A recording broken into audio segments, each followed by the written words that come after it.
A long time ago, in a kingdom far away, a young boy lived with his grandmother. They were poor. They lived in a small mountain cabin that was adjacent to a deep, dark mountain lake.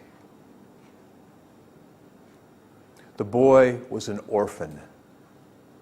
The grandmother was mean, and the boy was blind.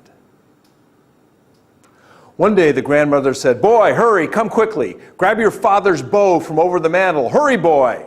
The boy stumbled out of his room. He found his father's bow. He went to the door. "Hurry, boy, there are 3 bears in the yard. We have no food. We need you to kill them." The boy found the bow over the mantel. He found a quiver full of 3 arrows. He made his way over to the door. He put an arrow into the bowstring, pulled back the bowstring, his hands quivering. The grandmother aimed him. She said, "Release!" He let go of the bowstring. "You foolish child, you've missed. Quickly, grab another arrow." He did so. He pulled into the quiver, pulled a second arrow out, put it into the bowstring, pulled it back. She aimed him through the door. "Release!" He let go of the bowstring. "Again, you've missed. Hurry, boy, we only have 1 arrow left." His hand shaking, he reached in, pulled the arrow out of the quiver, put it into the bowstring, pulled it back. She aimed him through the door. "Release!" He let go of the bowstring. "You foolish, worthless child, again you've missed. We have nothing to eat. You disgust me. Get out of my sight." Tears welling in the child's eyes, he found his way across the living area, found his way into his bedroom, and fell face down on his bed, sobbing. As he lay there in tears, his hand went to the side of the bed, and he was stunned as he felt feathers, aghast as the feathers began to move, and terrified when the feathers began to speak. And the bird said, "Boy, do you know who I am?" And the boy said, "No, I don't know any talking birds." And the bird said, "I am a loon, and when you were a small child and still had your sight, you rescued me from a trap, and I have come back to repay you. Climb outside the window, climb on my back, we are going for a journey." And the boy did so. With the boy on the back of the loon, it circled above the deep black mountain lake. And if you know loons, they are freshwater birds that will go deep down into the lake to catch fish. And as the loon circled above the lake, it said to the boy, "Hang on." The bird then plummeted at a breakneck speed, pierced through the surface of the water, and went downward into the depths of the inky black lake, down to the point where the boy thought he would pass out from the cold. The loon then turned, surfaced through the water, circled around the lake, and said, "Boy, what do you see?" And as I said, the boy was blind, so at first he thought he was being mocked. But as he wiped the water from his eyes, he was stunned, and he said, I see the horizon. I can see the difference between the earth and the sky." And the loon said, "There is yet more to do." Circling even higher above the lake, it then plummeted downward, piercing through the surface of the water, downward to the depths of the lake, past the point where the boy was freezing, down to the point where the boy could no longer breathe. The loon then turned, pierced through the surface of the water, circled above the lake, and said, "Boy, now what do you see?" And the boy said, I see what's a forest, and I see mountains, I see colors."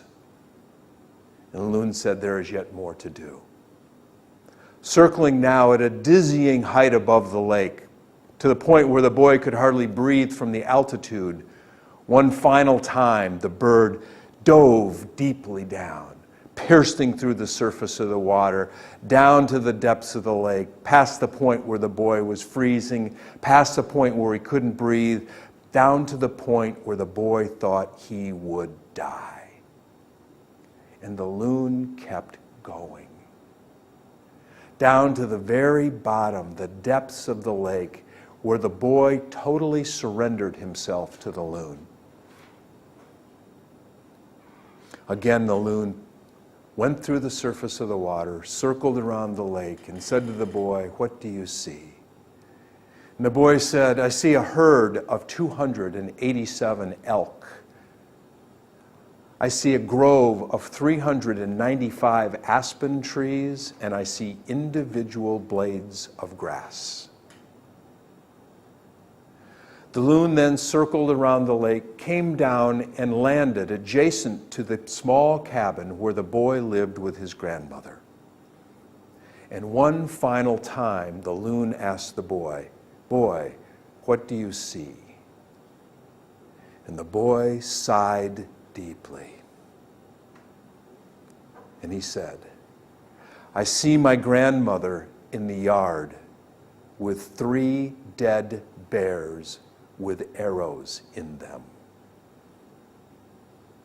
And the loon said, "Boy, you know what you must do." And then the loon vanished. And the question for you to answer now is, you are that boy standing adjacent to your cabin, seeing the 3 dead bears with arrows in them. What would you do?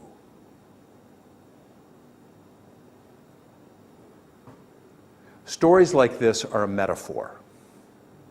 They're a metaphor for how we choose to live our lives. Most people choose to go through life blind, unaware of what they want in life, unaware of their giftedness, unaware of the influence of others.